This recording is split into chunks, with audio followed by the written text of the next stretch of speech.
Here we go. We are starting. So welcome everybody to a spontaneous panel session, which was scheduled as of yesterday. Mutations / growing down / Noetic Nomads. I am joined by Albert Kim, Ryan Nakade, and Arran Rogerson. And there's going to be, I think, quite a few other folks from Noetic Nomads and the Stoa trailing in as we go along. But we called this one Emergence and Not Knowing, because this sort of is like two different streams that came together in our conversations. One was through the Noetic Nomads Discord, and the other was a Twitter thread sort of exploring like how up to what point does not knowing become helpful or actually counterintuitive and prevents us from actually talking about what is emerging, right? Rather than staying in liminality, we can begin to talk perhaps about some of the characteristics or qualities of emergent consciousness, emergent culture, emergent sense making, etc.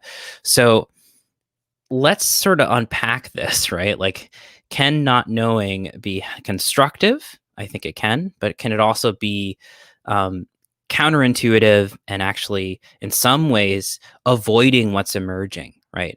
By saying like, oh, we can't talk about what's emerging because nobody knows yet. We can't give it a face or a shape or a quality because we need to stay or inhabit this sort of liminal space. To what extent is that helpful and harmful, right? And I'm just going to let it explode from here and we'll see where it goes. But I want to welcome you all to Mutations, Growing Down, Noetic Nomads, whatever we're going to call this. It's in a anime crossover is the official term. Yeah. There we go. For what we're talking about here. There we go. Yeah, I'll just pitch in a little bit with the not knowing conversation, how I'm kind of vectoring into it, right?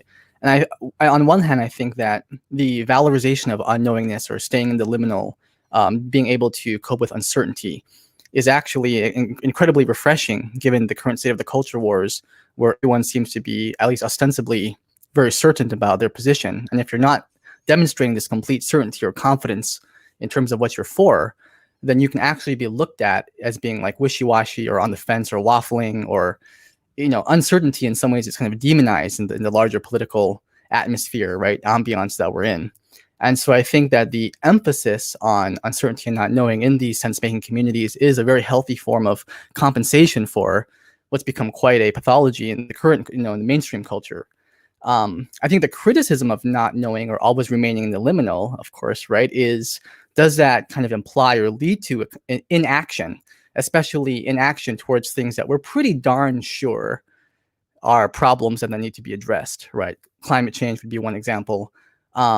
And we could debate, what are the best ways of achieving our goals? What are the best ways of solving these wicked systemic problems? But I think that, as Brent says, right, without some form of convergence, without some form of consensus building where we can converge towards a common denominator to tangibly put forward an action to create change, as Albert was saying, right, sense making and change making. We're not just making sense forever, kind of lost in this solipsistic, subjective, mentally masturbatory realm forever. But the background intention is to move and converge towards some kind of practical action to make the world a better place. And my big question with what Jason Snyder was saying yesterday on Twitter, which I really appreciated, was maybe the conversation shouldn't be framed as certainty versus uncertainty, but learning and adaptation versus being stuck in a rigid ideology that prevents learning. But I think it becomes more difficult when we start talking about the less tangible moral debates or ethical debates, lives versus livelihood, and different kinds of trade-offs that imply different the clashing of different value systems, right? And so, for an example, like if you look at a classical issue like abortion, where it's like on one hand the conservatives say, is a fetus a life? Or, yes, it is, therefore the government should protect that. Then there are questions of bodily autonomy and kind of the more liberal take on women's right to choose, right? And so it's like, well, in terms of receiving feedback from the system, in terms of learning from our actions, there still will never be agreement in terms of the moral principle, right? We can receive tangible types of feedback in terms of does this economic policy produce the results we want, or did it have unintended consequences that backfired? Did it achieve the goals you're trying to achieve? So I think the moral issues and the moral implications of policy are always more tricky. And that, I do think a certain level of open-mindedness is always helpful as a starting point, so we can at least take in other perspectives and try to have a more complex understanding of the issue. So yeah, that's my initial thoughts on it, and love to hear what you guys have to say. Good steel manning of the issue. Albert, do you want to jump in next, and then Arran? Yeah, sure. I could jump in.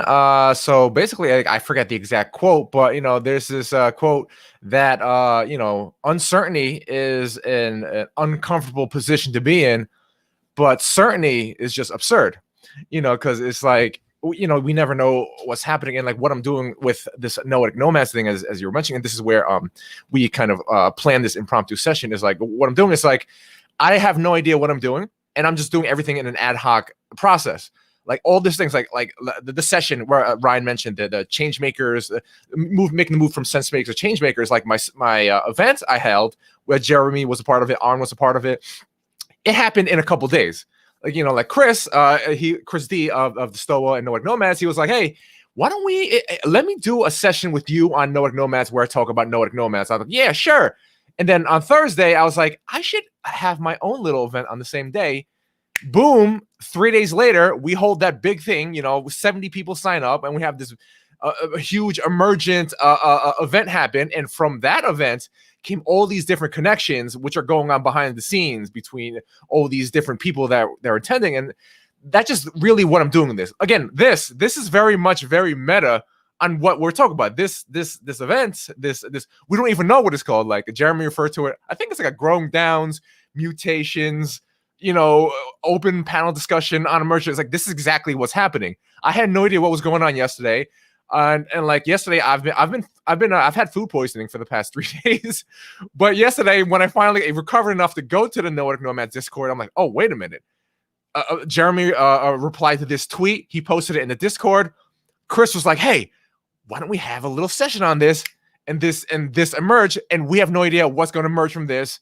And so, I mean, again, like so basically, I'm all about this. I'm all about going into spaces where I don't belong, where I have no idea what's going on. For example, I mean, people probably listening to this, they're like, who the hell is this Albert guy? Why does he sound like some sort of weird bro jock, right? But it's like, this is just what it is. Like, I go into these spaces, like Ryan, I did a presentation on like Game C. I had no idea what Game B was up until COVID hit. I found out about because of Dylan Schmachtenberger from Biohacking. Game B, and then I'm like, oh, Game B, this is cool. I'm into this because I like all this late capitalist, this viral dynamics and all this stuff. But then after a few months, I'm like, you know what? I think there's some flaws here. This, which people like Brent, people like Vinay have been very adamant and been open about. And so I created Game C, the Game C presentation on the integral stage. And then from there, and then Ryan saw it. I'm starting to get into integral space. I realized that, wow, I align a lot with the integral types of thinking. So like, again, like this is all emerging. I'm emerging. I have no idea what's going on. I have no idea what's going to emerge from this. All I know is I'm excited and I just keep moving forward.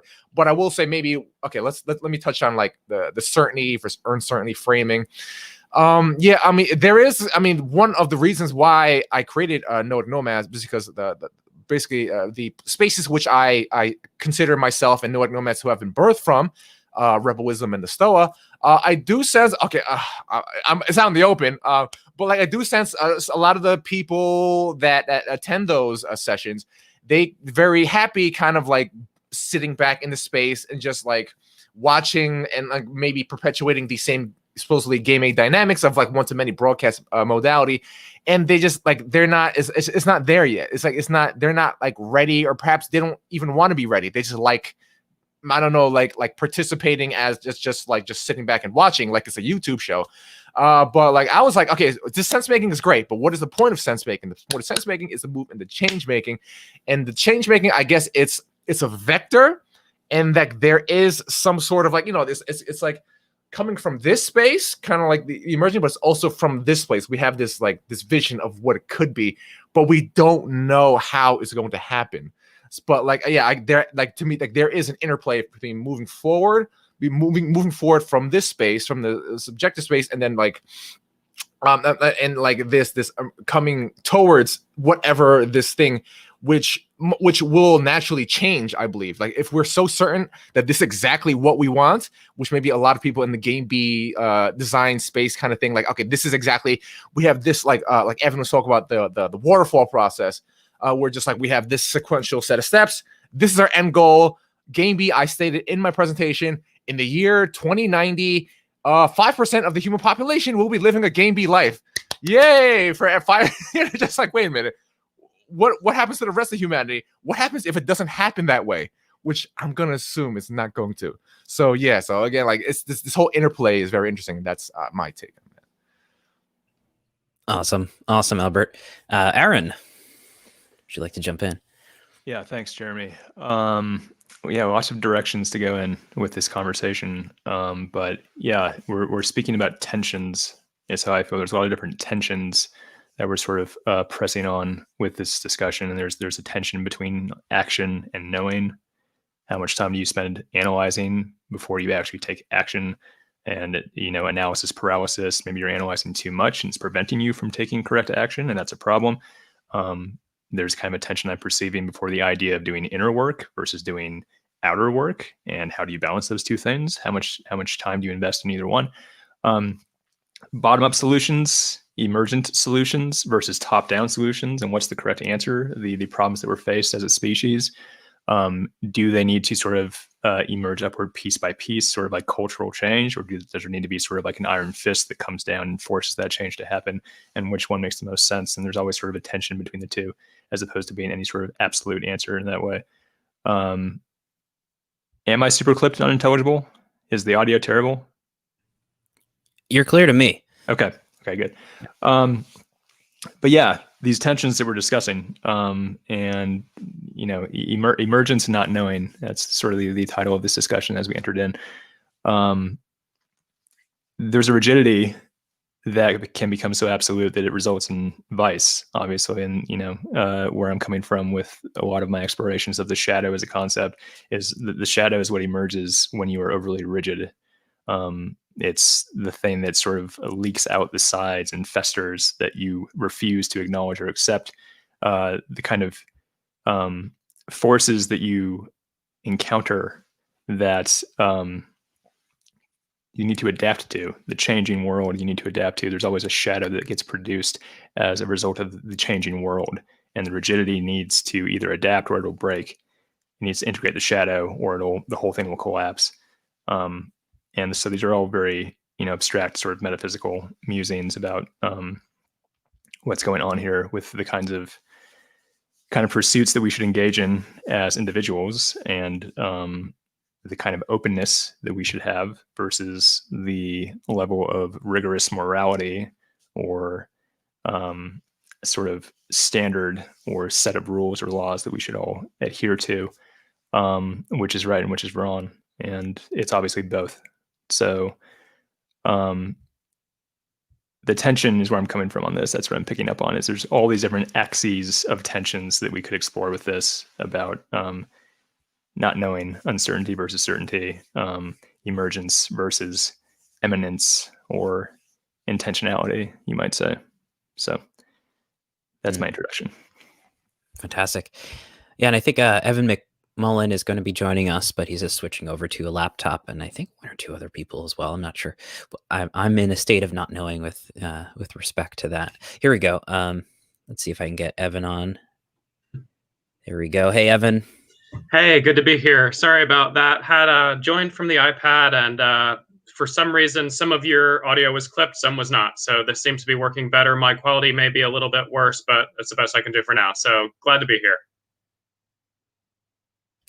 Good to have you. We were just doing a little introduction in the context of the conversation about emergence and not knowing, and sort of our initial thoughts on the topic, maybe sort of straw manning or setting our own terms, and then introducing ourselves a little bit.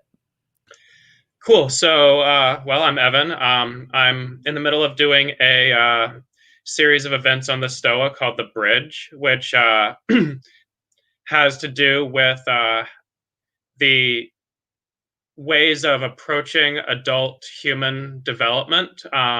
I use the lens of the Keegan stages in the first session, though that is just one map, and I'm interested in approaching the territory from a variety of angles. So I spent about, roughly 18 years, a good half of that being pretty much a hermit, doing what I like to call phenomenological self-investigation of the subjective and intersubjective fields. And I spent quite a while going down blind alleys in that investigation, because most of the interesting stuff was locked up in these, ancient wisdom traditions, which have a bunch of cultural context dependent metaphors, content, and practices. So sort of sifting out the wheat from the chaff there was a really long process that involved learning multiple dead languages and so on. And so the bridge is my attempt to share the fruits of that investigation with people without them having to spend 15 years or learn lots of dead languages. So that's kind of the activity that I'm doing now. I was intrigued by the premise of this conversation, because although from certain perspectives or in certain contexts, the holding of not knowing, what Keats referred to as negative capability, is essential, right? And yet, I do have a bit of an issue, if you want to put it that way, with what seems to almost be a fetishization of not knowing what's going to emerge in, say, the game B, sense-making, and adjacent clusters of discussion. And so I'd like to kind of poke at that what seems to me to be a fetishization, which seems to be perhaps not serving the greater collective good in that usage, through this conversation. So I'm quite excited to be here, and I thank you for having me. Great. Thank you, Evan. Yeah, I think I like the terminology you're using there about fetishization of not knowing. I was just going for a little walk with my wife Nat before our session, just sort of talking through some of these concepts, and really what struck me as a kind of tension that I like to hold. It's a liminality in of itself, but it's like being liminal about liminal. It's like, how do we appropriately hold that tension of not knowing while not becoming over attached to it and obfuscating particular insights that would benefit this process of actually what you're supposed to learn in that not knowing space about what is emerging, right? When does it become kind of a denialism of the certain reality? Vinay was posting in the chat. Vinay, you're more than welcome to jump on. I sent you a DM as well, but I'll just post it here. I don't know if it works. Yeah, the shit we aren't willing to deal with, and we'll pretend to not. That is not happening.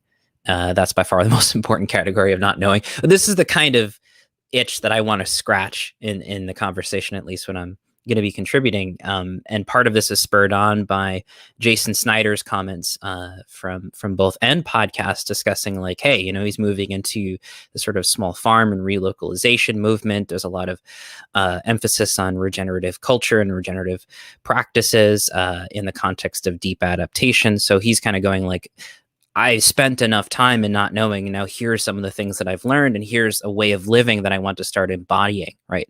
It's still open to, I think, a lot of these ideas and concepts and liminalities, but it's also, I think, attaining a sort of a new knowledge base and a new praxis, a new reorientation that is beginning to restructure rather than being in the kind of imago state of between the caterpillar and the butterfly, and you're kind of just this big soup of not knowing. It's moving now into maybe some of the shapes and the structures and the latent possibilities of these new adaptations, as it were. So I like to sort of inhabit that space. But I think we have another person on here, Captain Future Michael. I don't know you, but welcome. And maybe you want to introduce yourself and maybe introduce how you're coming at this concept and this panel.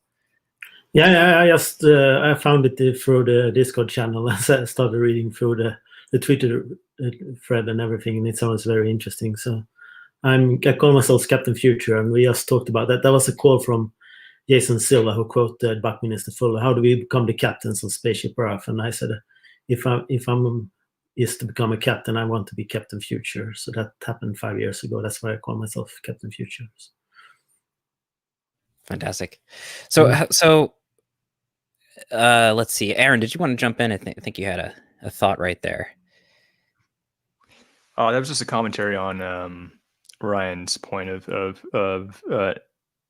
fetishizing the not knowing can be a way of denying the shadow, in the sense that there might be an elephant in the room. Like there's something that we're not acknowledging, we're not making explicit. That's a real problem or a real crisis that we're facing, but we're ignoring it.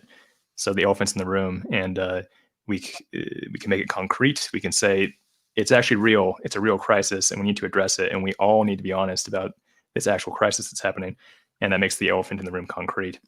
But sort of getting stuck on the idea of emergence or not knowing can kind of lead to doubt and saying, well, maybe the elephant's not real, or maybe it's not actually there in the first place, or maybe we need to just let the elephant be and see what happens to it. And I think that can be very dangerous. So there's always a balance between explicitly acknowledging the structures around us as being real, and the problems around us as being real, and the flaws of our systems as being real. And there's a tension with that, and being open to the idea that maybe we don't understand them as well as we think we do, and that perhaps that they will change, or perhaps that they're actually not problems to begin with. So yeah, the shadow, I see the shadows relating to this idea quite well as this sort of negative energy that emerges when your epistemology is out of balance, or your actions are out of balance. There's some sort of kind of like nether realm that emerges that you need to actually get into and explore and make explicit. You need to bring it into the light in order to properly integrate it, or it festers and continues to cause problems.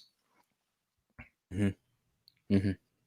Good point. I'll just briefly mention a forthcoming article that I wrote for Perspectiva on the concept of the planetary, and another concept of planetary imaginaries is kind of similar to the social imaginary.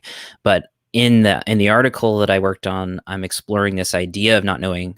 Coincidentally, I wasn't even, it's almost like a tangential line here from what we're talking about. But in that article, I explore negativity, or via negativa, as a sort of negative image of the future, right? So that our shadow, as Aaron was just mentioning and referencing, are blind spots, as it were, and the ways in which we trip up on those blind spots, or the ways in which things fall apart, are actually informative for, okay, what is the shape of what's missing? What is the shape? What is coming up?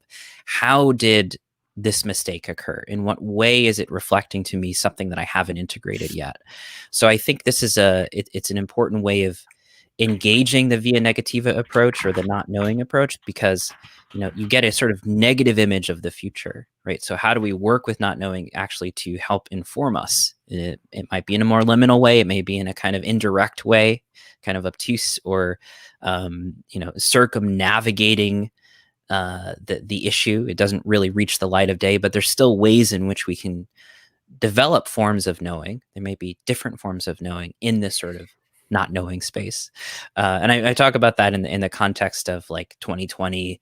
There's an excellent article by Kim Stanley Robinson in the New Yorker, which was sort of talking about this in a sort of popularized way, that, the way in which our systems are breaking apart are sort of revealing what's actually important in this age of, COVID-19, pandemic, complexity science, ecology, a kind of implicit ontology of what it means to be in the world as a social being, right? In a community of human and non-human. So there's a kind of implicit kind of way of knowing in the failure of the old way of knowing, right? And it's sort of like, how do we navigate that space and actually use this constructively and actually in an emergent sense? Anyone want to jump in?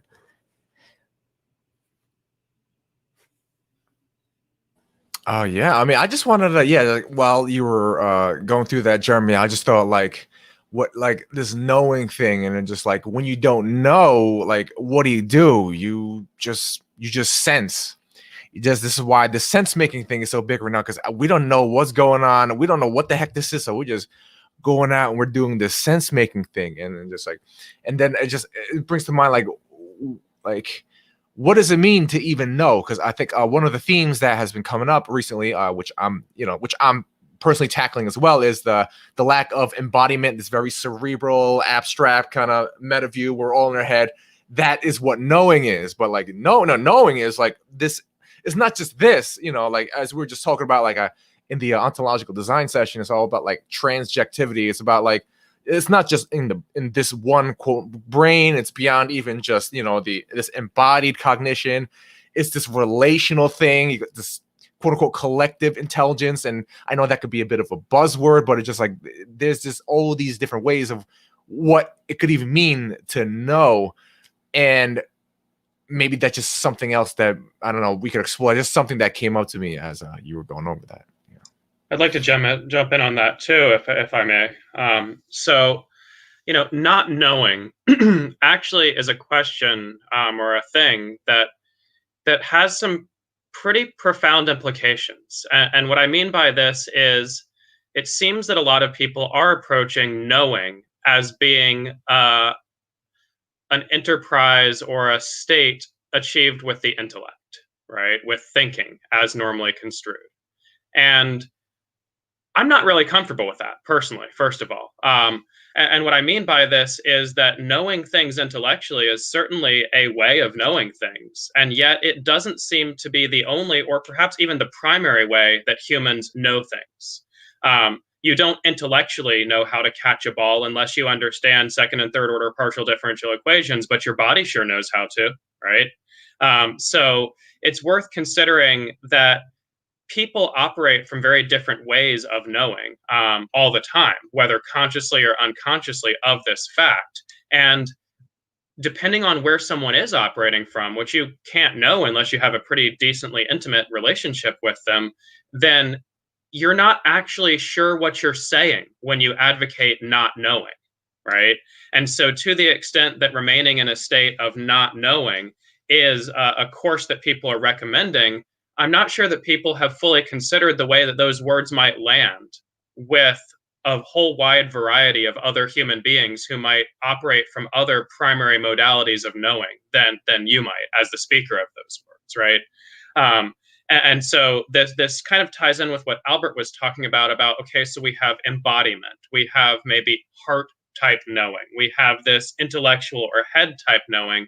And I'm an advocate of what I like to call whole being sense making, which treats those not as separate, but as integral parts of a deeply interconnected and non-dual whole. And so things can be known by that whole being that can't, in fact, be known intellectually, even in principle. Or things can be known by that whole being that can't be sensed directly by the body, even in principle.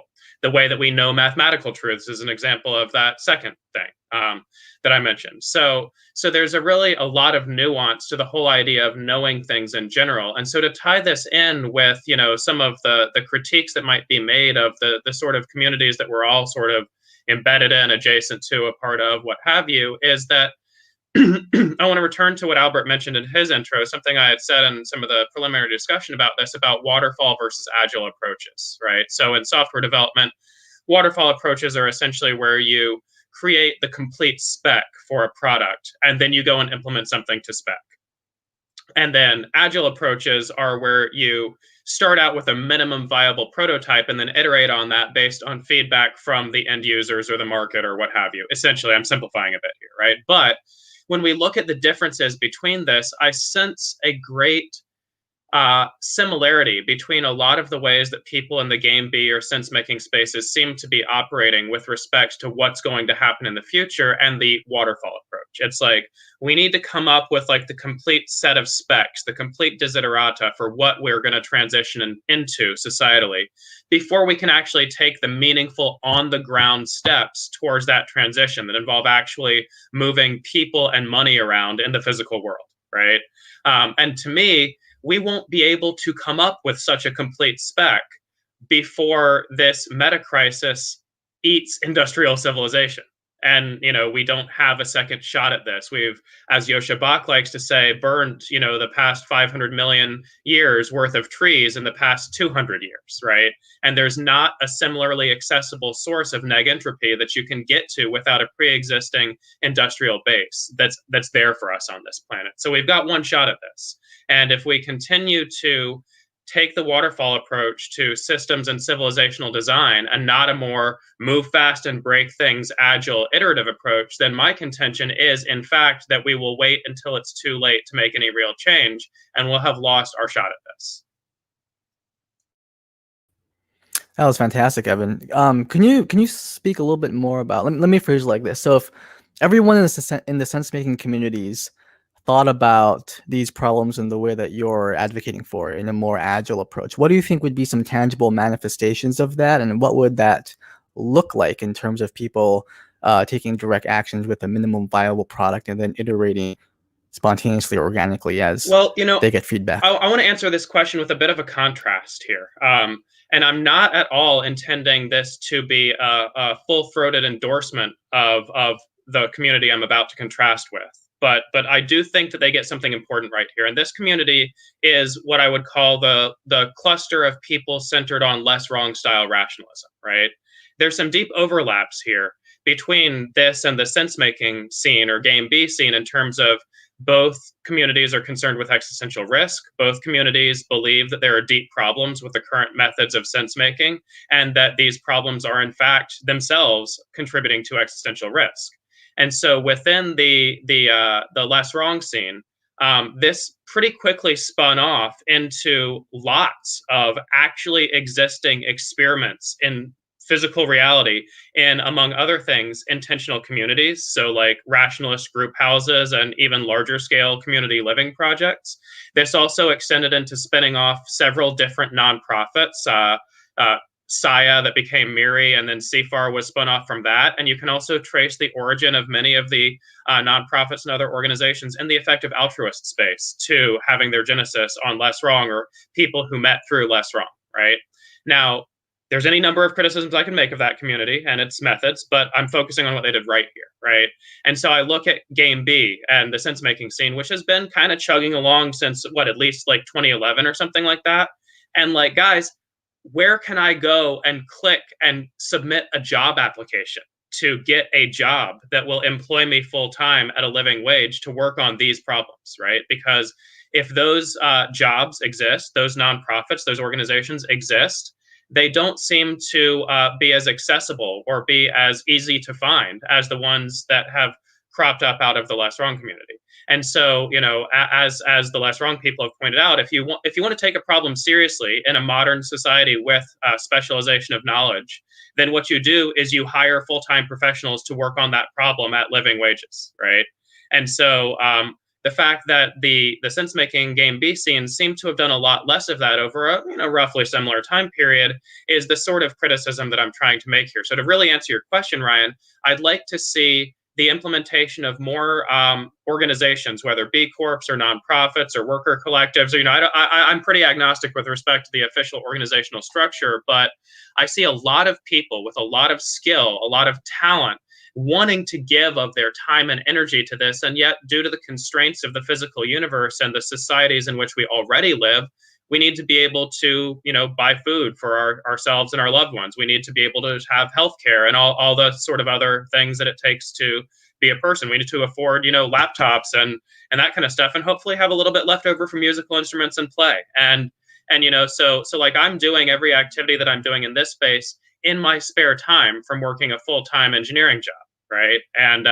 And so it would be really cool to have organizations and collectives propping up both in the sort of intentional living, like on the ground community space, as well as in the the space of think tanky style organizations to work on some of these wicked problems. And then finally, one thing that the Less Wrong style rationalist community did a pretty good job of was reaching out to and engaging with the connections the members of the community had to high dollar donors and getting funding for these sorts of projects. And again, I'm fairly new to this scene, but I'm curious as to whether a similar effort to leverage that sort of patronage has been made, and if so, why not? So those would be some of the things I'd like to see happening on the ground. Awesome. And so what do you think about the Future Thinkers Smart Village? Is that kind of what you're getting at in terms of like a tangible thing? Yeah, I mean that's certainly an example of something in the right direction, I would say, yes. Yo, Got how's it. it going, guys? Oh, you're Great. fine. Oh. Hey, Vinay, Vinay. Good to see you. I don't know if you guys are seeing that or not, but something's broken. I could see you fine. You're a little to the side, but it kind of squishes our video boxes. The more, I think the more folks who All come right, on. no worries. So. Let me just adjust that so I'm more visible. Okay. There we go. Good afternoon. So welcome. Good. We've been just sort of iterating the theme of not knowing and emergence, and I think actually Evan's talk right there is his riff, which was awesome, dropping a lot of nonstop bombs, as Sam Hinn says. Yeah, I think brings us to. I finished a little workup, so okay. I'm up to speed on where we are. Great. So feel free to introduce yourself and really kind of bring your context to this conversation, which, on my part, your thread on Twitter was part of what inspired me to get this thing going and set this panel up. So sure. Good to have you here. Yeah, I mean, I am, without any shadow of a doubt, an old bastard in this field, right? So part of the 1990s psychedelic revolution, got myself a hardcore guru, formally recognized as enlightened by my guru in 98. Then after 9/11, went into energy policy, defense, worst case scenario stuff, followed up a lot of the Buckminster Fuller stuff. Now work in the Ethereum space. And my kind of core experience in all of this is planning for worst case scenario pandemics. So I used to carry a business card that says, I don't get out of bed for less than 1% mortality. And the scenario work that I really made my bones on was a scenario called the 50-50 scenario, which is half of the human race catches the flu, half of that half dies. So my kind of calibration for this stuff is extraordinarily apocalyptic. And I'm not suggesting that everybody should carry that perspective with them at all times, but a little bit of it goes a long way because, so many of the future trajectories that we're on absolutely suck donkey balls and involve very large-scale mortality along very racially polarized lines. That I think that we have to be realistic that, the future is potentially very difficult and dangerous. That difficulty is going to fall on the people that are already being screwed by the present. Most of the trend lines which could extrapolate that horrific future for people and help us avoid it directly intersect with the present. I used to talk about 10 years ago about, what's the point of all this open source software if it's running on hardware manufactured by slave labor? And that's my fundamental take on all of this, that in ignoring the people that are essentially enslaved for our benefit, and I'm not talking about common regard and inequality inside of developed world countries, I'm talking about actual honest-to-God slave labor. I'm talking about ecocide. I'm talking about factories where it's impossible to organize a labor union. They recently had riots at the iPhone factory in India because they tried to treat the Indians like the Chinese, and the Indians vote and have some control of their police and damn near burned the place down in the rioting. And, that's a kind of indicator of how bad the conditions are in China. When you try and export that to a democracy, they burn the factory down. Not that they actually burned it down, but they trashed it pretty badly. So that's a kind of spring jumping off point for me. Okay, I'm all for sense making in the future, but let's do some sense making in the present, right? We're enormously wealthy relative to most of the people on the planet. Our lifestyle is directly responsible for the demise of the future for pretty much all living beings if we don't sort this stuff out. We're piling on existential risk and things like geoengineering as that stuff kind of gets baked up as a possible solution. Never mind the climate problems themselves. And we're in the middle of a pandemic which has legitimately destroyed all faith in nearly all of the Western governments. And that's our baseline, right? We could talk about, the game be this and the game be that and the game be the next thing. But, 90 years in the future, we'll probably have 1,000-year lifespans and most of the world will be run by AI. And there might be 500,000 humans left. So, if we can't deal with what is here now in an honest way, all of our future projections and future makings on the basis of that will be 100% total horseshit. And 100% total horseshit is what I see coming out of the entire sense-making space, because if people can't face the present, how the hell are they going to be able to face the future? Well said. And maybe that's why I came with my Star Destroyer. Yeah. It's important, but I think the emphasis here is you hit the nail on the head when you said that we need to focus on sense making in the present. And for me, like, as it's sort of the integral Gipsarian in the group, and maybe Ryan to some extent as well, in this sense, thinking and planning about the future is not just about extrapolation of trends, but a sensitivity to the present, right? The way in which the future is latent in the present, and if we're paying attention with what's going on the ground, phenomenologically, systems, climatologically, et cetera, ecologically, then we have a better sense of navigating what's coming down the pipe. And as you know, I mean, maybe we have differences of opinion in our panel here about how dire the future is, but I do think, we're calling it the meta crisis. So I think we at least have that as a consensus. But yeah, anybody want to follow up? Oh yeah, I mean, I wanted to jump in right there, and I just want to go in with what Vinay said, what Evan said, and it's like, to me, what it is, like, this common thread here of, like, we're actually more action oriented and we're practical, and just like it all boils down to me. I guess we could collapse it into, like, we're into tighter feedback loops. It's not until, like, getting this big theory and, like, being in the head, like, oh my God, maybe if we do this and this will be happen over here, and this, abstract realm, or this abstract realm, was like, no, like, right here, like what Evan's talk about, like, how can we actually, make it so these people who are in these quote unquote sense making spaces can actually start to become change makers and transition into the change maker space, which is what I'm doing with Noetic Nomads, which is why I'm like, I want to bootstrap. I want to bootstrap a digital economy. Like, I don't know if I want to throw it all out there. Like, I'm literally thinking about like hype houses, for like YouTubers. They have like hype houses for all these like stupid little like YouTubers. I'm thinking about like almost like a game B, game C hype house. I don't know. Like, this is like intentional communities. Like, I want to boot online marketplace. Like, we have like all these amazing people here, and they're working these quote unquote game A jobs.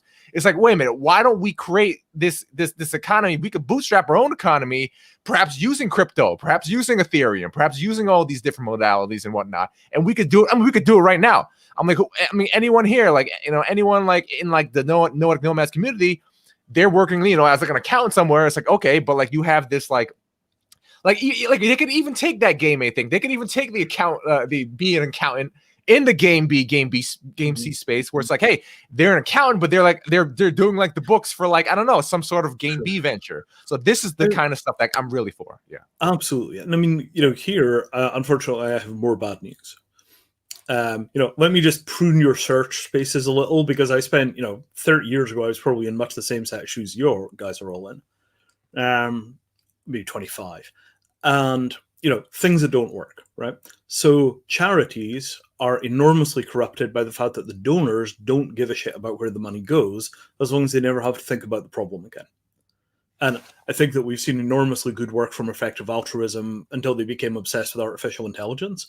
But, what the EA approach implicitly says is almost all the charities are totally shit. You should ignore those. Similarly, the changemaker space, they're almost entirely, utterly useless. How do we know? 20 years of money have gone into that thing, enormous amounts of circus, huge conferences, endless amounts of grant funding, no results. Nada, right? Even the supposedly universal successes that have come out of that, things like Grameen Bank, turned out to work very well at a small scale, but once you've got too much microcredit going into an area, it turns into consumer credit, and then you just wind up with a bunch of incredibly poor people with credit card debt. So, I think that you have to start by saying vast areas of the search space are just filled with garbage. If there is a solution, it's certainly not in the well-trod areas of that space. And if you want to try and find like a radical way forward, we ought to be building on the things that actually worked, right? So things that actually worked. I would suggest Wikipedia is about the best example of a thing that actually worked that we've managed in the 21st century. Right? I think it's really pretty close to an unalloyed good. It doesn't seem to have particularly severe political problems. It has some horrific technical problems because they're just jerks in some ways. But, if we're looking for a thing where we can say, like, we kind of got that one, that's a pretty much a straight A. I think Wikipedia is pretty much a straight A. I think veganism is pretty much a straight A. I think the vegans have done amazing work. They're horrible to deal with, and that's part of why they're effective. So veganism, that's pretty good. So I think that there's a lot to be said for picking a half a dozen things that we think worked and then figuring out how to build on those, rather than getting pulled into the trajectories of these fields which are almost entirely failed. And we have to be ruthless about that, because many of these fields have plenty of money in them, and lots of people are making careers in them, because all you have to do is convince some rich people that you are not very annoying and that's all they need to do in terms of saving the world, and then they'll give you the money and go right back to clear cutting from, plantations for palm oil. And that's basically what most of this changemaker stuff is running on, right? It's just not there. Yeah, so I just want to maybe add in, like, maybe because so I guess maybe like that changemaker thing is like, I'm like doing like this new changemaker thing, so I don't know if like I should just distance myself from quote unquote them and like this my own little thing, because it's kind of like this game B and game B adjacent, post game B, game C, whatever. This is the kind of like change, game C change maker. So so this is like, so this, I'm like boots on the ground, people who are like, like tight feedback loops. I'm not looking for corporate donations. I'm trying to bootstrap my own economy. I've had some offers actually behind the scenes, people deep into this stuff being like, hey, I'll help fund you if you ever come up with something. I was like, I don't know if I'm ready, but I don't know. Everything's open. But I just want to put that out there. Yeah, sure. Yeah. Do you guys know a guy called Satyen Raja? You come across his work? No, I don't think so. Satyen Raja basically has packed all of this kind of stuff into personal coaching. He's probably my age, a little older, and he's got this huge personal coaching empire, which starts with really basic stuff around money, sex, and power, and then works its way up into the esoteric levels once people have their material shit together. And he's managed to forge a very good career for him and maybe a couple of hundred other people. It's a large-scale thing. It's got a lot of mass. Because he figured out that if you fix the immediate, money, sex, power stuff for people, they were willing to pay you. And that gave you a platform of people that could spend all their time doing personal development and figuring out how to get the higher level stuff sorted out. I think it's another one of these things which is a quiet success. And, like all of these things, I don't regard any of these things as being perfect. I don't think, if it's perfect, it should solve all problems for all humans, right? So none of these things are perfect. But I think that we can have a bit of a dig around in the landscape to find things that are working pretty well and build on those things as assets rather than having to start from scratch every time. And I think, we're generally speaking not very good at assessing the work done by the prior generation, figuring out the winners and the losers, and then building on the winners. We tend instead to go back every generation and restart as if that stuff hadn't occurred. It was visiting the farm in 1995. Do you guys know about the farm, Gaskin's Farm in Tennessee? So it was the biggest of the hippie communes, 1,500 people at peak, 1,500 acres, hugely influential globally, culturally, and in America. I went there in 95, first place I visited when I came to America, and it was an utter shit show, right? Like, it just pruned 2/3 of my future potential, just like, none of these paths are going anywhere, don't do any of that. And they changed the direction of my life, firstly by showing me that the hippie thing didn't work, and also by introducing me to environmentalism and Buckminster Fuller. And, all of that stuff came together in, a very short period. But if I hadn't gone and seen that the farm was a dead branch, I would have spent the next 20 years trying to replicate it. Mm-hmm. And that dead branch analysis, this is a really serious optimization that we could be doing, is we could document the work of previous generations and figure out what failed and maybe some of why. And that might leave us with a massively reduced search space in terms of how folks like you make your lives work, given the global responsibility that you aspire to carry. Yeah, well said. I want to plus one, as they say in the Stoa. I've something I've learned from you guys. This topic actually, because this came up during the Chomsky discussion on the Stoa, the lack of historical literacy. Like, even I didn't know much about the farm in this sense. I do know that a lot of the communes didn't work. That's the general impression I get, but I don't have that kind of deep historicity. But I think this is what we need more of, generally speaking. When Chomsky, during the Stoa debate or the discussion on intellectualism, was talking about, I don't know, examples of dealing with the parochial in the context of global issues. He was bringing up a lot of historical precedents. Oh, this happened in the 1980s. Oh, this happened in the 1970s. And I think that the knee-jerk reaction by a lot of the participants was, oh, I didn't know that. Oh, isn't it interesting? And I think their implication was, well, Chomsky's 90 plus, he's been around for a while, so wouldn't that be so great to have that kind of sense of history? But no, we need to have that sense of history as well, as much as we can. And we can do this, I think, especially folks in the sense-making community who have a predilection for, or a capacity for deep reading and deep study, that having the material history of these movements as a go-to, as a reference point, is a starter. It's a starting place, as you're saying, to kind of narrow the choices and to optimize what we're actually doing, instead of wasting our time or spending recreating the same problems and reiterating it again and again. So I wholeheartedly agree. Yeah, I want to jump in there real quick too, because I totally agree with this whole line of reasoning and points that have been made so far. I cannot claim to be anywhere near as historically informed as someone like Noam Chomsky, but history has been a particular study of mine, and I have noticed repeatedly the, as long as we're being frank here, the historical ignorance of many of these sort of societal change type movements, including the game B sense-making space. For example, like Vinay, you spoke of your experience at the farm. I'm of a slightly younger generation than you, but I had a similar experience going and spending some time at the Omega Institute in upstate New York, right? Which is another example. And I'm glad you brought in earlier in this conversation both the issues of deep global poverty and virtual slavery, sometimes literal slavery. And I do want to also center to some extent the issues that we do have with inequality in the developed world, because although even our poor are very rich globally, they still are undergoing deep psychological trauma as a result of the inequalities of our society, I think.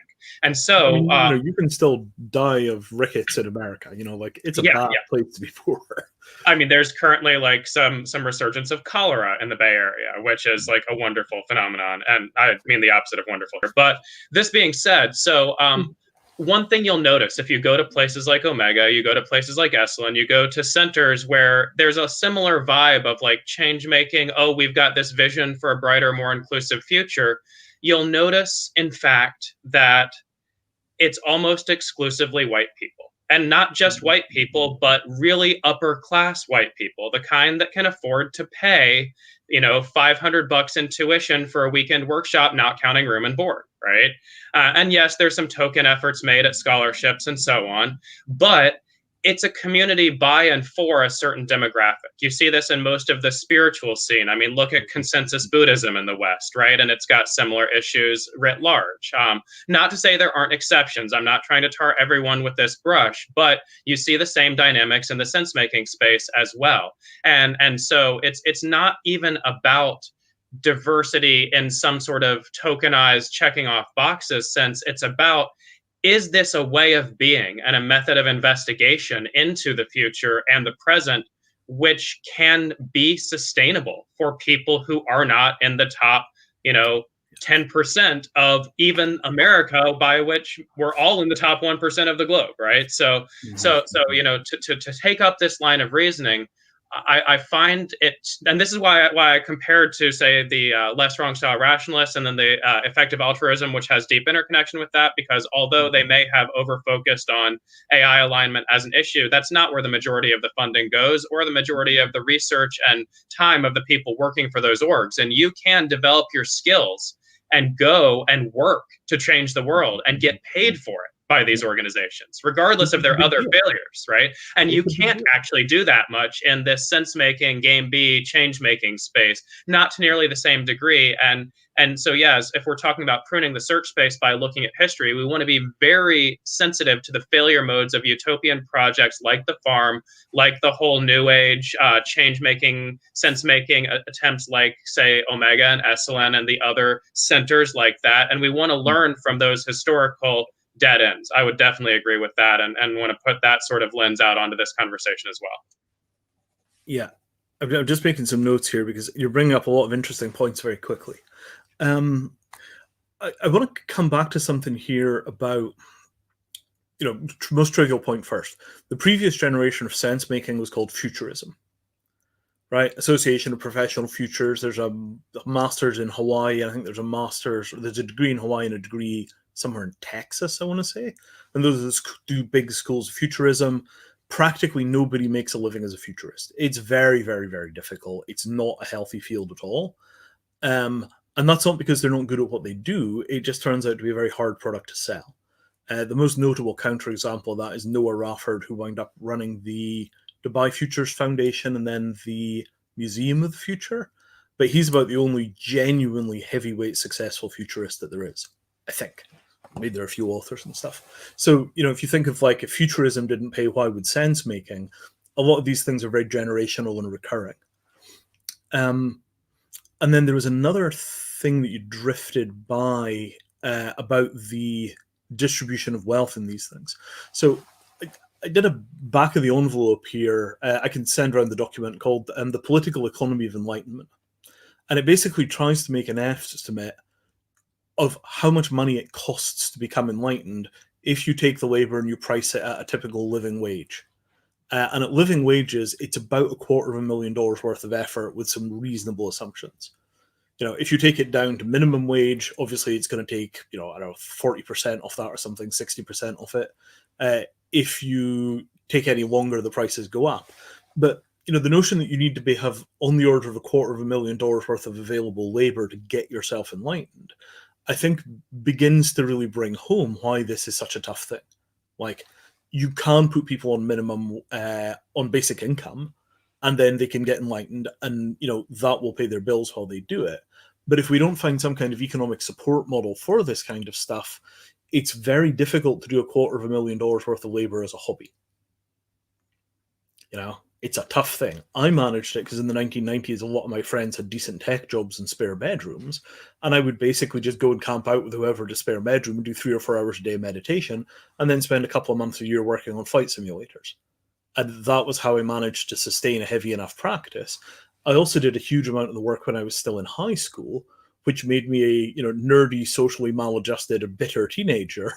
But at least the work was done when I was still economically unproductive, and I was basically just displacing going out drinking. So, I think that we have to be very clear that there is an economic framework into which we have to put this kind of practice. And this is before you start thinking about, do you need retreat centers? Do you need to bring people together? Do you need land access? How do you professionalize the teaching? I've always taught as an amateur. Nobody pays me for teaching. You can't pay me for teaching. I'm not allowed to take the money. So, that Satyan's people have figured out how to get paid for teaching is kind of a big deal. But then it does also mean they had kind of Tony Robbins glitz. So, I feel like, we don't even have good documentation of this space of trade-offs. And I kind of feel like there's a room in there for some kind of collaborative document, which is, how do I get paid for saving the world? 1950s, here's what worked and here's what failed. 1970s, here's what worked, here's what failed. 1990s, here's what worked, here's what failed. Here are the places where people got paid for changing the world. And then we can maybe ask those people to help us figure out how to do it. I didn't wind up as a tech company CEO because it was better for me to do this than to be working on pandemic epidemiology for the last 10 years. It's just, if you work on pandemic epidemiology and tell people it's going to come down to food security, they get very uncomfortable and then they won't pay you. Problem. So, I think that we need to sort of think of this as being a dedicated search process. How do we figure out how the previous generations that we're building on survived? And what can we learn from those people? Both good and bad examples. That's what I'm thinking anyway. Maybe. Possibly. Arran, you have any thoughts? Threads? Something to loop back to? Not really. I feel pretty out of my depth with the direction of how this conversation has gone. I'm taking lots of notes and I'm enjoying listening, but I mostly just have questions, not anything to contribute. Questions as far as, are the failures more individual or are they more systemic? If we have things like the sense-making space and it is actually reaching a lot of people, how could it be tweaked to actually do something productive rather than doing something that's really not productive? Because the reach, the broadcasting is working, people who have podcasts are reaching people. There are big thinkers out there who are making contact with millions of people, like, Jordan Peterson, for example. How can that, whatever is happening there, how can that be tweaked to actually be more productive, and why is it failing? Sort of the questions Can I I ask a have. dumb question here? Who are if we go back 30 years, right? Ish. Who do you guys know of as being the big successful sort of transformative thinkers from, say, 30 to 50 years ago? Right? I mean, Immediately coming to mind is Buckminster Fuller. yeah, so there's Fuller, there's one. Any other names just kind of come to mind for people? Bateson.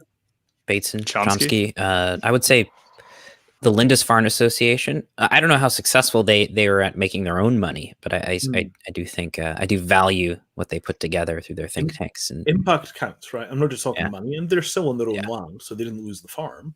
Not bad. So, I know most of those names. Been to some of those places. If I go back to the 1920s, if we take it back a full century, I don't know. I mean, I might say H.G. Wells, but I might be out by 30 years. This gets back to this kind of model of the history of this stuff. I sort of feel like there must be a bunch of these folks that did pretty well, that didn't become superstars like Chomsky, but still managed to do a whole bunch of constructive work and feed their kids. Like Albert Bates at World Watch might be one of those. And, so I think we need a model of this, which is not just about cataloging the superstars from the past, but also the people that managed to put two kids through college and also wrote half a dozen really useful books. Like, it's not just about Kevin Kelly and Stuart Brand and those guys. It's also about the people that are one or even two tiers below those folks in terms of success, who nonetheless managed to do just fine in the long run. And, it sort of blows my mind now that I'm kind of thinking about this. Like, why don't we have a map of who those guys were, and women, those people? Why don't we have a map of who those people were so that we can learn from them at a kind of biographical level, so that we can even go and get their advice? Because, that to me looks like an enormous untapped repository of knowledge about how we could potentially navigate this question of how do you get paid to make the world better rather than worse. And that plugs right into Buddhist right livelihood. That's a whole thing. Yeah. Well said. In part of that inquiry for, I think, Ryan and I has been to find the links between the left and just sort of left activism, the reactivation of labor, and just understanding what that historical process has been, especially in European and Western countries like the United States, where labor is just completely eroded. And how we can converge that with a lot of the sense-making communities, right? Because I think the emphasis is, okay, how do we imagine a post-capitalist future? How do we imagine different economies? How do we reclaim the commons, right? A lot of questions and inquiries and a lot of failures and a lot of waves and pulses historically that have, to some extent worked and some extent haven't. But I think it was really kind of my conversation in context with like Michael Brooks talking about the integral left and how to bring together regenerative community, regenerative culture with integrative thinking, with a material analysis of history, where we're deeply grounded in a lot of these material questions and material history. So I don't see historically, I don't know where that has existed before. I do see its potential, and I do see the context in which, let's say, individuals like Michael was kind of weaving that together in the present, and then us, continuing that project. But for me, that is one of the kind of bridges and branches, which is like, okay, sense-making communities, regenerative culture communities, and the kind of labor-emphasized left, which is in the process of reawakening right now. They seem to have a lot of wires that could be woven together, or processes that could be woven together and learn from each other. But again, it's prefigurative. It's like, this would be great. It's very Michelle Bauman's territory. Yes. So PHP Foundation, I mean, he's an arch communist. He just doesn't play one on TV. But he's very good on the old left stuff. Very good on the commons, very good on technology. He's gotten a bit pissed off with the woke left because he's just like, this isn't really even the left. This is just people whining. Largely because they've got no real take on capital. They've only got take on society. Yes. And Yeah. that notion that a left which has nothing to say about capital is not a left that really counts for anything. I think that line has gotten him into a lot of trouble with the version of the left which is only interested in social stuff rather than money. But nonetheless, he still has a pretty damn good map of the territory you're interested in. You just have to be able to read 34,000 pages to be able to get all of it, because he's been working for decades. Yes, exactly. He's a friend of the Mutations show. Hope to have him back on, maybe for one of these panels. Yeah. Any other thoughts, questions, weaving in of other comments? Captain Future. Yeah, I just had. Oh yeah, sorry. So yeah, I was just gonna see if Captain Future wants to interject at all. I know it's been a minute. Any thoughts or questions? Yeah, like there's a lot to think about and digest here. But my take in thinking about this, I've spent the last 10 years funding myself and in various types of hack, like to actually become a sense maker and stuff like that. So to see if that actually works with very limited budgets and things like that, and it worked for me. So if that experiment can work, and I came in contact with so many more people, and my theory is that we can fund this on a city level, that every city need a sense-making office or a place to intervene, like at the library, stuff like that, but we're actually like employing at least a staff of sense-maker that can help everyone else make sense. And how do we start prototyping experiment with that? I made many open calls to many places, and nobody seldom people actually understand what I'm talking about, but I've been talking about this here in Sweden, at least in a political festival called Almedalen each summer, and trying to get someone to hook up on this thing. But like what we call it, the navigator or weaver, like a modern type of monk that is employed by society to help everyone else make sense of society. There's interesting models that I think the folks in Vermont, I forget where Daniel Thorson's living at the moment, the monastic. Yeah, I think they have an interesting model that dovetails a little bit with that kind of monastic approach to regenerative solutions. Don't know about them too deeply, but no, I think it's an interesting approach to kind of, like, I'm thinking of Joe Brewer's work as well, which is much more ecological focused and actual like hands in the dirt, kind of practices. But the whole idea of this sort of mutual learning centers and different bioregional mutual learning centers is interesting. So I think you're onto something about kind of creating these hubs. A worthy project to investigate, certainly. I want to jump in on a weaving here too. So something that's come up during the last few people's statements for me has been that when I think of the answer that I would come up with to Vinay's question about who were the people 80, 100 years ago, right? Well, I noticed that almost all of the people who came to mind were either government employees or primarily academics, right? I was thinking of people like Wittgenstein, people like Alan Turing, people like Kurt Gödel, people like David Hilbert, people like Russell and Whitehead. Now, this might betray some of my own intellectual history and bias here, that those are the people that came to mind. But these people were all pretty deeply concerned, not just with mathematics and philosophy, but with the structures of society and sense-making, the present, and envisioning the future. And I think they did quite a credible job individually for their time and place and cultural context. And so this brings us to the shifting mission of the university or of the education system that's happened in the intervening 80 years, where the concept of the primary mission being to give what used to be called a liberal arts education to make people to help people develop, to grow critical thinkers, people with a broad ability to make sense of the world. I mean, we used to just call sense making having a liberal arts education to some extent, right? And now the primary purpose of education is to take an input of a young human and produce an output of an ideally suited worker for a capitalist economy, modulo a few differences that you might quibble with here, right? The whole existence of business school as part of the university would have been anathema to many of these thinkers I just mentioned. And so this suggests a sort of missing, like a hole, an ecological niche hole that might be ripe for new occupants, like a hermit crab picking up a bigger shell, right? Some of these spaces might grow to serve the functions that universities used to serve. And universities have also, of course, become huge ideological battlegrounds and sort of in various degrees captured by ideologically by certain elements of what people might refer to as the woke left. And, we could go into that for a long time. Another thing that came up that seemed related was when Captain Future was discussing the things that he's been doing. Just, it reminded me, my mother was a librarian for most of her life. And the public library was another one of these spaces for sense making, and librarians were, in essence, serving an almost shamanic sense making role in interfacing people to the wisdom of the past.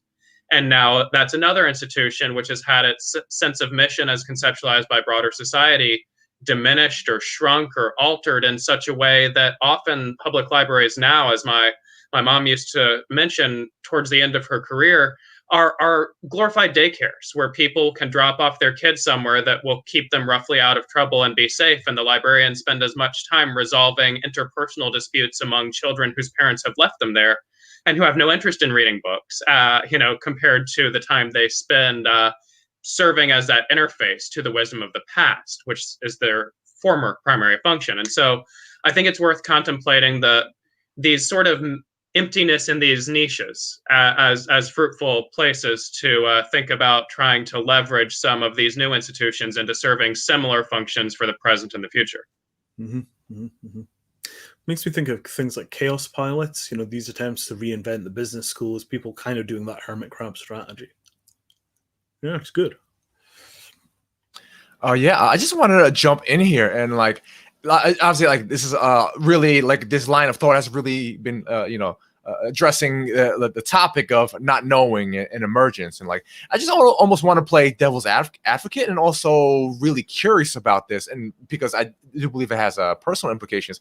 It's what utility is there just to go into a space and just not know, maybe not even intentionally ignoring the past, but just going into it from I guess you could say a fresh mind, really, just not having that history, maybe not having some history, some context, but not all of it. For example, we talk about innovation. A lot of biggest innovators are not the experts, are not the cognoscenti of the field, but those that come from adjacent or even further fields and come into it not knowing any of that stuff. But wait, I have this other way of thinking, other way it's doing, and they just end up just changing everything just because they just did not have that previous context. So I do wonder, this is Dan's, how much do we definitely need to look at history, but then there's also this sense where we just go into it, or maybe intentionally, unintentionally, just not having certain pieces of the previous puzzle in place and just maybe creating our own, just de novo. Yeah, I'm just very curious about that.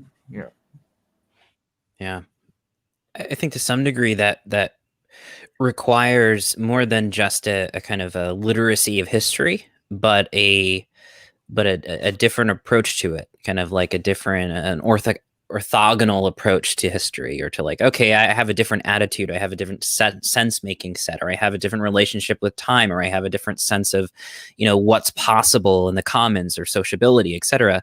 And I'm going to approach it kind of sidelining everything and kind of coming at it at a different angle. I don't know if I don't know if historical literacy is it is an obstacle to that. I think, let's say we're coming at this completely with regenerative culture. We haven't really studied anything else. We're focusing very much on bioregionalism. I still think those folks would be deeply effective. But I think part of it is also knowing the limits of what you know. It's okay, I know nothing about the history of labor and how this might intersect with policy and how hybridized socialistic states can help kind of midwife this regenerative future and help us transition into deep adaptation. That's up to them to do, but I know my part, right? So I think part of it is a healthy form of not knowing is I'm coming at this completely in a different way, but there are limits to the way I'm coming at this, right? And maybe within the field of tech innovation and a capitalist economy where innovation in the new is always really good. You kind of want to press the reset button and kind of come in and challenge things. I don't know how effective that is as something to fixate on necessarily in this context. I think it's more relational in this context of knowing how to weave different groups together rather than kind of coming in with something new alone. I don't know if that makes sense exactly, but I also want to riff on that for a second because Vinay earlier brought up one of the parts of the Buddhist Eightfold Path, which is right livelihood. Another one that's part of that Eightfold Path is right understanding, right? And I would say a subset of right understanding is coming into right relationship with unknowing. What I mean by this is that unknowing is a pretty vague term, and it can mean a lot of different things to a lot of people, right?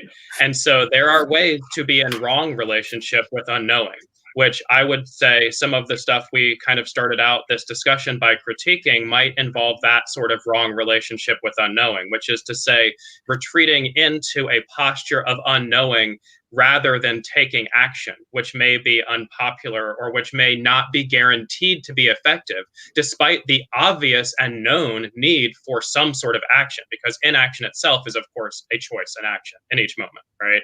So that right understanding is an interesting frame for this, I think, because yes, there's a place for experientially noticing that you are unknowing of the answer to some question or of the dynamics of some space or some process or whatever, right?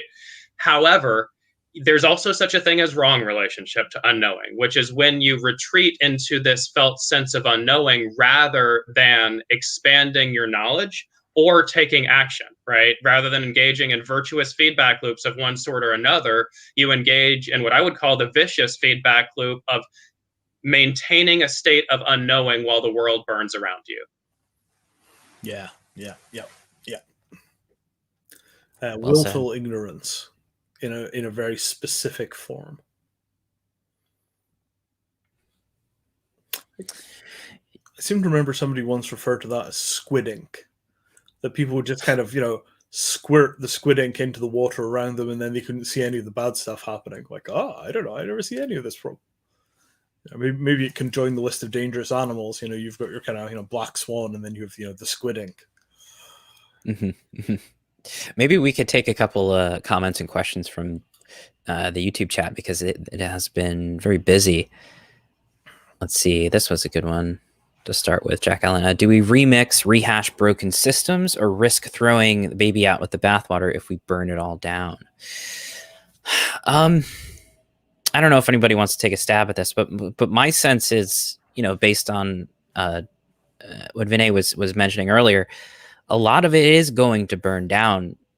I don't think we're really in a position to be doing that or organizing enough to be able to have that capacity. I think, that we're dealing with a century of deep adaptation and climate collapse, and a lot of it is unavoidable at this point. So it's gonna burn down. I think it's more of a question of how do we not stick the landing, or how do we mitigate disaster, right? How do we lessen the suffering and land in a place that gives us the most beneficial and prosperous future as far as that goes. But that's just my take.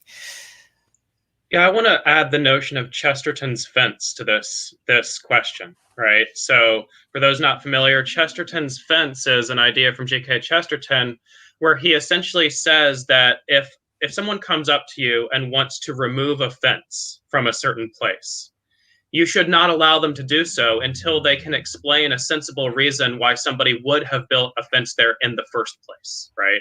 In other words, this ties into the notion we were exploring sort of from Chomsky about historical literacy and illiteracy, right?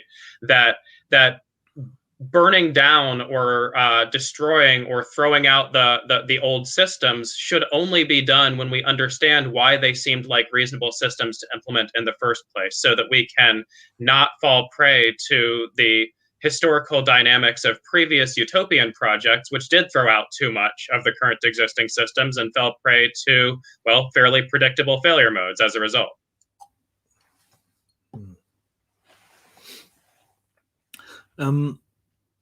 Lots of problems will come as existing incumbents hang on tooth and nail through those changes.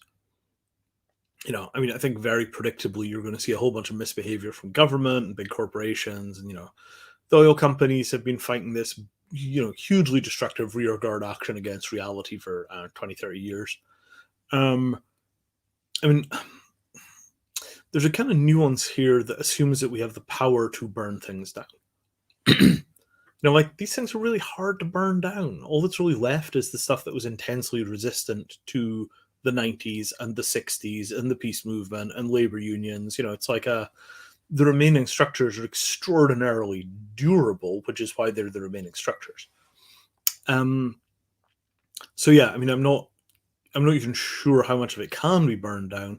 It'd be nice to have some maps of the things which look like reasonable targets. Like the meat industry, for example, looks like a thing that could be pretty much completely annihilated over the next 20 years.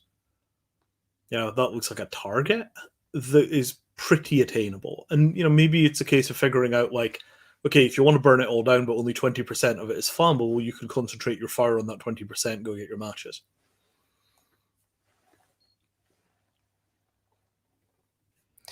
Yeah, I think, part of it, the left, as you were mentioning earlier, that Michelle Bowens commented on, I think, folks like Adolf Reed and a lot of other folks, and let's say in the Jacobin community, are all very, well aware that the left doesn't really exist as a kind of a substantive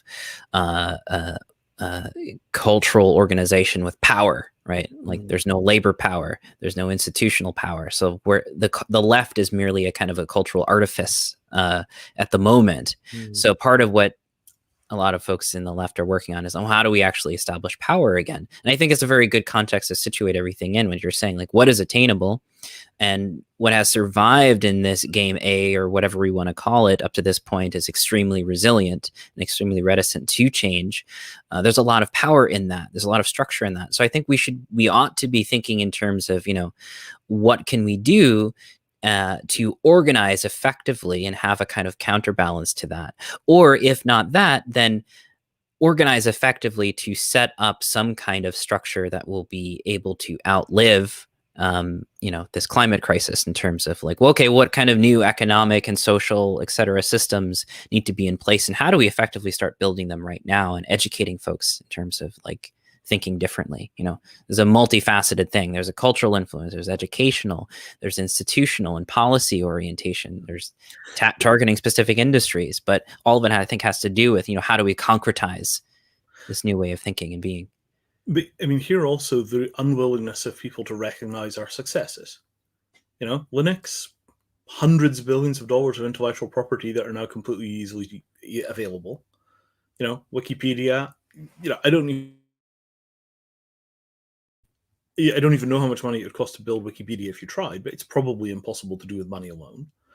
We have seen these, enormous successes from things that are unrecognizable relative to, say, the labor union version of the left.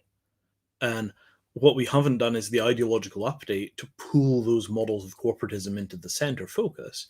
Peer-to-Peer Foundation has done really good work on that over the years, but they've also remained kind of neutral. Like there was a point where I think Michelle decided that he was going to remain an academic rather than go straight for a leadership role. And as a result, we haven't seen nearly the amount of integration of peer-to-peer ideas into activism that we should have seen. But, I guess what I'm trying to say is, like, it's not hard to find examples of things that look like labor power. It's not clear that free software licensing is close to a labor union, but it probably is in a lot of ways.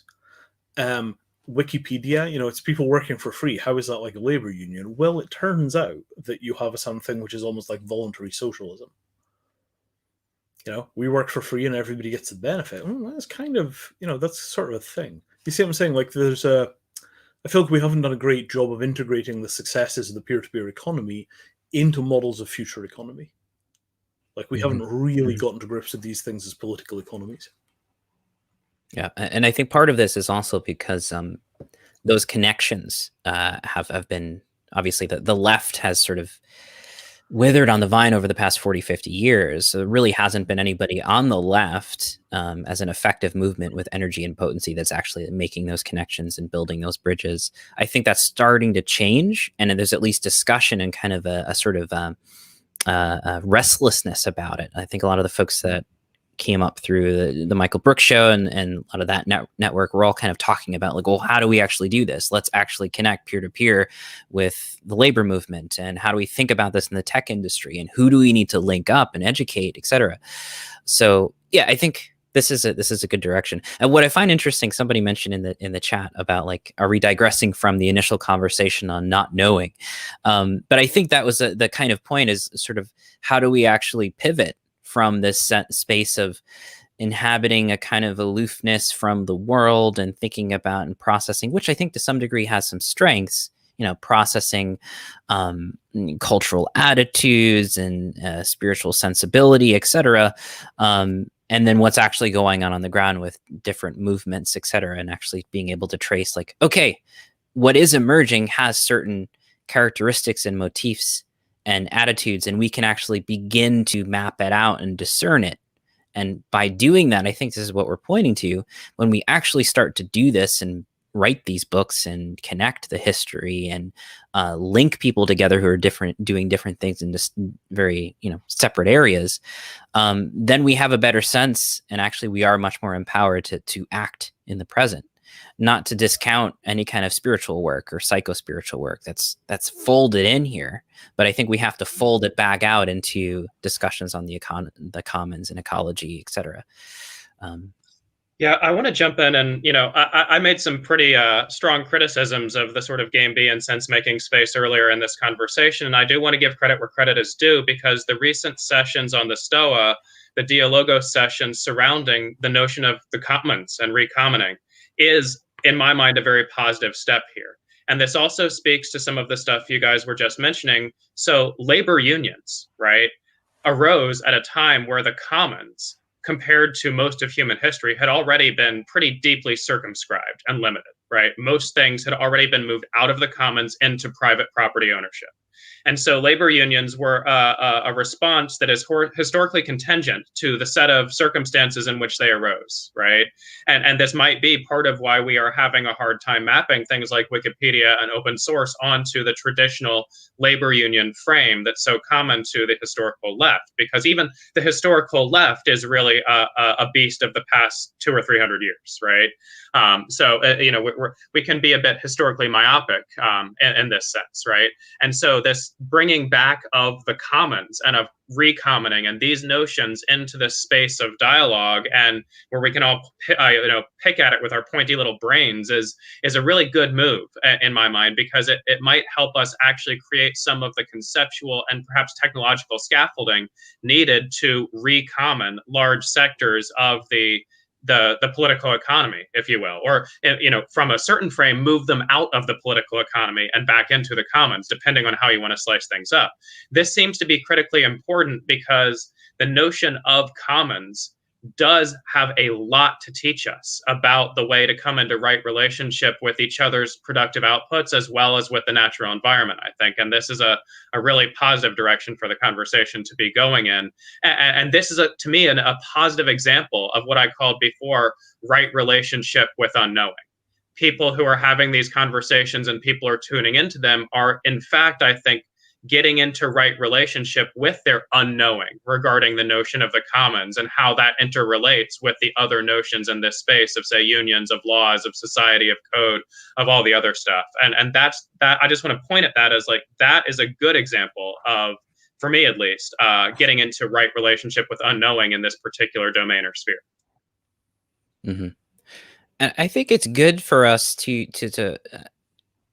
have these kinds of conversations and then continue to use this language. Like, I think there's a kind of a technique in continuing to talk about sense making and calling it sense making and calling it, pathfinding and right livelihood and that kind of stuff, and engage these conversations and bring these topics up in that context and begin to kind of associate, okay, when we're talking about emergence, a lot of general themes begin to emerge, the commons and commoning, the different fields we've been talking about. I would like to see these fields begin to just percolate and permeate our sense-making communities, so that there, it's kind of easier to fall into actually getting organized and having a better sense of the material history, etc. So that they're not something that's separate, right? That like you come for a sense-making cohesion session, but also you learn about these kinds of topics. I think that would be great. So maybe we can take one or two more questions, and this is a good one for us. Sam Hins is saying, historical literacy has been central in this conversation. Reintrojecting history requires sufficient method. Curious about all of your thoughts here. How best to guide our approach? I think this is a good sort of, how do we tie it all together? Well, what should we do going forward? How do we approach our communities with this in mind? Talk to burned out old hippies. It's a start. The people that spent 30, 40, 50 years, working on these kind of things and then didn't get very far, they have fantastic intellectual maps of all the things that they tried over that time period, without necessarily having gotten distracted by getting bought out or succeeding. The failures often know way more of the landscape than the successes. Mm-hmm. So kind of intergenerational discourse as a kind of recommendation here. Because otherwise, if you take music for an example, has anybody ever heard of a woman called Judy Sill? Yes. Right? Yes. Right? Judy Sill 1, right? How do you discover Judy Sill unless you talk to old people? Yeah. That's the kind of implicit knowledge of we remember the things that were successful, but today's successes are garbage, right?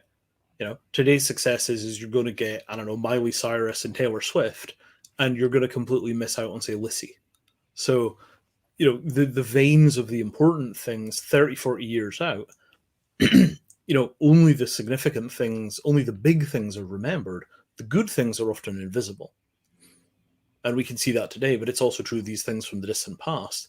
And if we want to get less loss of momentum with every generation of, folks that comes to bat here, we have to get much better at this intergenerational transmission. And I think personally is the way to do it.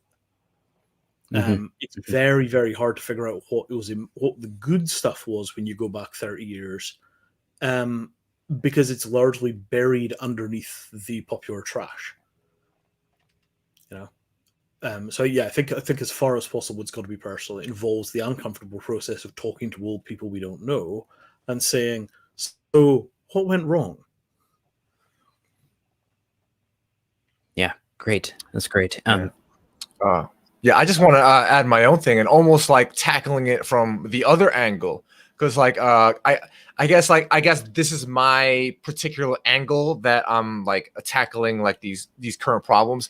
I haven't really been actively proactively studying history, but what I have been doing, and I guess that's another approach to make up for any potential blind spots, the fact that we can't talk to everybody and know everything, know all the history, and even know what is the quote unquote correct history, is we just have to deeply listen and sense and to embrace this unknowingness with this epistemic humility and with something beyond just the mind knowing, or just as Evan talked about, the heart knowing, but just the totality of knowing, and to really deeply listen and sense, really do real sense making into what's going on, to make up for whatever blind spots, biases, and a lack of historical knowledge, of historical literacy that we will inevitably have. So to me, I'm looking at the other two angles, okay, whatever to make up for this that I can't have, I'm gonna make up in perhaps my own way of being, which I feel like I'm aligned to, is just deeply listening to what's going on, to all these different people, and beyond just the typical cognoscenti, but the people on the ground, the people that we're trying to get I want to add on to this too here, because there's an interesting lens you could look here. There's an interesting book about a guy named Athanasius Kircher, right, titled "The Last Man Who Knew Everything," because Kircher was probably the last polymath who existed when it was possible for a person, a single person, even a polymath, to really imbibe and grok all of the previous intellectual and social history, right? Now, of course, even that is, of course, just within the frame of like Western culture that he was born into. And, there's some caveats here, but certainly since that time, we can say there's been an enormous combinatorial explosion of facts, historical events that were recorded, takes on those historical events and secondary sources, yada, yada, yada. There's just been this huge combinatorial explosion. We no longer live in a world where one can do everything. We haven't for quite some time. And there is a virtue of recognizing the benefits or the wisdom of specialists. And what I mean by this is I don't think that the community as a whole can afford to spend the time with every member becoming deeply historically literate.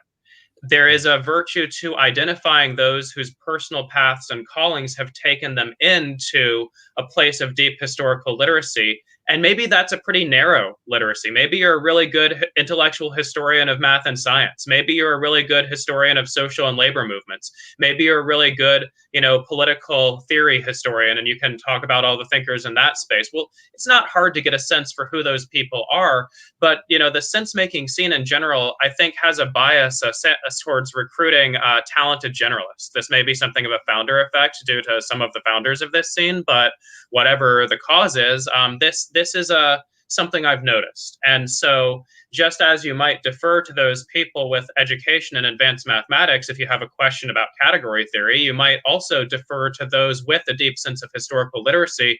And I want to bring this in as both a yes and a bit of a counterpoint to the intergenerational dialogue, because it's been a long time since we could count on an average elder having a deep sense of history and historical literacy. There are people in their 20s who've spent their lives so far researching history, and there are people in their 80s who have essentially no sense of history. So I think it's worth finding those who do exhibit a deep historical literacy along with an effective critical lens applied to that, and bringing them, explicitly seeking out to bring them into these conversations, even if they don't seem to have that much to offer with regard to the traditional or typical topics of sense-making communities, things like game theory, things like, regenerative agriculture or new social systems. But that lens of being deeply informed by the past is a very valuable perspective to cultivate in these conversational spaces in general, would be my thought here. Yeah, that's a great thought. Thank you. I'm kind of putting these into. I'll post them actually right now. So we had intergenerational discourse, is that kind of conversation between the generations and really learning from the past iteration or the past movement. We've been talking, Albert mentioned deep listening and epistemic humility to do the real sense making, to really be able to listen and to find the elders and to find, the wisdom holders. It requires this capacity to really kind of hold that space and really hear, really listen. So it's a real practice, right? So it's a very praxis oriented one. And I kind of put it this way, Evan, yours, historical literacy is a kind of cultural commons and building this for the sense making community. So like finding the guys who are going to be the folks who are going to be experts in a particular historical tradition, let's say the history of the left, let's say Chomsky, let's say history of the counterculture movements, right? Having their knowledge as a resource. So not that we're going to get everybody to be on board and to have that knowledge, but to have this as a pooled resource that's easily accessible and much more kind of permeating the sense-making community as a commons, as a resource, right? So I think that's how I understand you there. And I would certainly agree. Let's keep going. Arran, Michael? Yeah, I'll come at this from a bit of a different angle. It's a matter of drive and desire, and a lot of these problems need to be approached from sort of a engineering perspective or from that of an artist. And if you're going to actually solve problems, like you don't do so in a vacuum, you do so inside a context. If you wanted to build a radio, for instance, you wouldn't just build one from scratch. You would find an old radio and take it apart and find out how it works. And the same is true for history. The idea of trying to solve these problems in a vacuum, just try to solve them from scratch, makes absolutely no sense. So if the desire is truly there, if in the sense-making space there are people who are actually coming to it really, truly wanting to make change and truly solve problems, and that's a big if, because I think a lot of people are not actually really interested in solving problems as much as they're interested in sort of masturbatory, pornographic insight or whatever. If you're truly interested in solving problems, you'll look at the past and you'll look at what came before. You'll approach it as an engineer, and you'll say what worked in the past, what structures were in the past that survived and how do they work, and you'll take them apart and try to reconstruct them in some way. And that drive has to be there. So approaching sense making from a engineering viewpoint or from the point of an artist who, you know, if you're going to write a song, you might look at songs that were written before, and then you might just copy them and then slap some new lyrics on them. And that's how you write a new song. That's how art is made in many ways. It's from looking at other pieces of art that has to be understood as part of this process. So history serves as a template to use to create new things. And if you're not going to use it, then you're wasting your time. You have no idea what you're doing if you're not going to use history. And I think that just needs to be hammered home pretty hard. Talking about history needs to be cool. It needs to be hip. It needs to be something that is understood as a really important thing to talk about, not just talking about meta commenting in the game B phase shift world or whatever, you know. Yeah. My meta comment, which is not very meta, is a lot of these have to do with, you know, bringing and tying this towards our livelihoods individually. We kind of began discussion on, like, you know, how do we make a living as a sort of foundation to be able to thrive and to effectively be change makers. And, you know, again, material history and material concern, you know, that is both intellectual. It's capable of going into these metacognitive heights. It's capable of working in these intrapersonal depths of, you know, I don't know, the we-space practices and social cohesion practices and cultural practices, etc. So there's that intersubjectivity. But I think it all has to do with, like, well, how do we live? How do we live and relate to not only each other, but also the Earth, the planet, you know, as a complex system?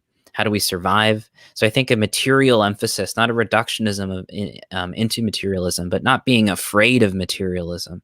It's literacy. It's, again, you mentioned architecture and engineering. I think that's such a great emphasis as well, Arran, that, you know, a lot of this has to do with, you know, thinking about this in an architectural sense of what we're building and constructing to cohabitate, you know, the Earth together. So there's a very much of a material emphasis here that I think we're leaning into. But yeah, I think this is a good place to wrap it up. Unless anyone has some comments. Let me pick up one little thread before we wrap, which is I want to spend 1 minute just on the kind of woke left historical stuff that's happening in the States. So, you know, there's been this real dredging up of things like the Tulsa massacre. You know, multiple TV shows have featured it. You know, suddenly it's a thing. People are doing the research. They're learning their history. And yet, the way that the woke left is deploying the history of racism in America somehow doesn't turn into grand narrative and grand strategy. Like, there's also dredging up of atrocities, but nobody's figured out how to refloat reparations, for example. So I just want to kind of raise that as a thing of, like, you know, there is some work happening here, but somehow the impact isn't there. And it seems to be about the way that history is deployed kind of as emotional fuel, like outrage, oh my God, did you know they did this? But it doesn't seem to be turning into the kind of strategic insight that we could use to get things done. And I think I don't know enough about the uses of history to be able to say what the difference is between those deployments. But I just wanted to make a note, if somebody does have the how-to on the uses of history and what the differences are between this kind of tactical use of history and strategic use of history, I'd love to hear about that. Like, I just don't know. There's got to be a book.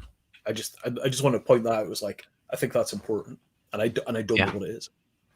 Yeah, as they say at the Stoa, I would certainly double click that as something to really look into and really lean into. It's something that comes up a lot in conversations on the left, just in terms of, like, okay, how do we learn from a particular historical incident and its successes? And, like, okay, what worked with the labor movement in the 1950s, and what were the conditions that made it so successful in the post-war boom? And then also what led to its downfall, but also, like, really studying those, like, how do they organize? What does effective organizing look like? Does it work in our context? And I think, applying those things outside of just the context of talking about labor, but also like, what worked with the whole Earth movement, and what worked with a lot of these communities that maybe ended up failing, but what was effective there and what's effective now? I think, asking those questions and looking not at just like oh my gosh, this happened once in history, isn't this disgusting, racism in the United States, but also like, well, okay, well, how have, social justice movements effectively leveraged and been able to wield actual power and actual genuine transformation in the past? What worked for them? Can we tell those stories as historical narratives as well, right? How can we learn from that history? I think that's a good orientation. But yeah, I want to bring into this this real quick with respect to trying to analyze the strategic failures of the modern woke left, as when I was talking about, and compare that to some of the previous movements that were more successful. It's not that their historical literacy game is bad in the sense of the actual history that happened is true, more or less, as they're saying it, but there is a pretty big lack of what, say, Peter Lindbergh likes to call the Machiavellian talent stack. And what I mean by this is the understanding of both personal psychology, the psychology of influence as applied to individuals as well as groups, right? Because a lot of the tactical or strategic moves being made by that faction, which seem to me to be ineffective, self-defeating, or just clearly an error, seem to stem from an utter lack of understanding of that talent stack and what's implied by it.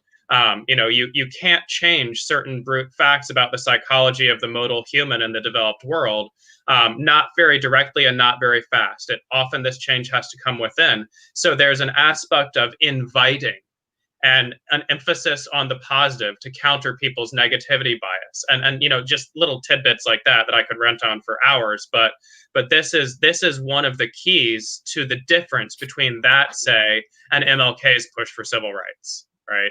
This is one of the key differences there, and I think that is well worth further study.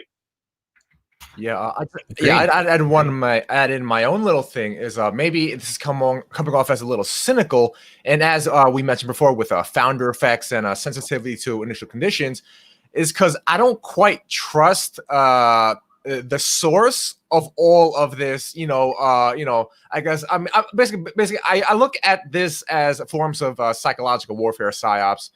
Like stuff like perhaps like all this, like the talk about the Tulsa, the Black Wall Street massacre, them having it on the Watchmen, all that, and like there is a part of me that does get the sense that there may be some powers behind the scenes that want to stoke these sorts of divisions. It's not coming from a pure place, so the whole place is not.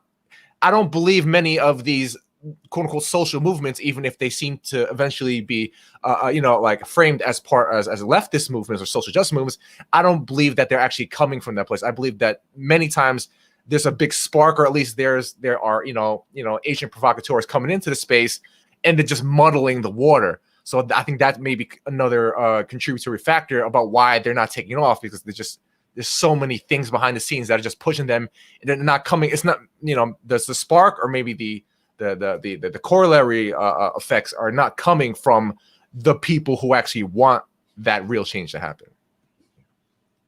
Sure. Yeah. Good points. Any other closing comments?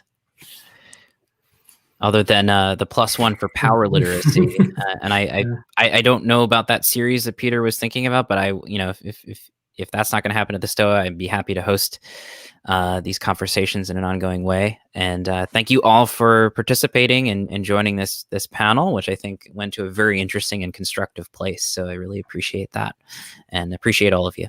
All right, everybody, have a good weekend, good week, and take care, and see you next panel. Thank you. Have a good one.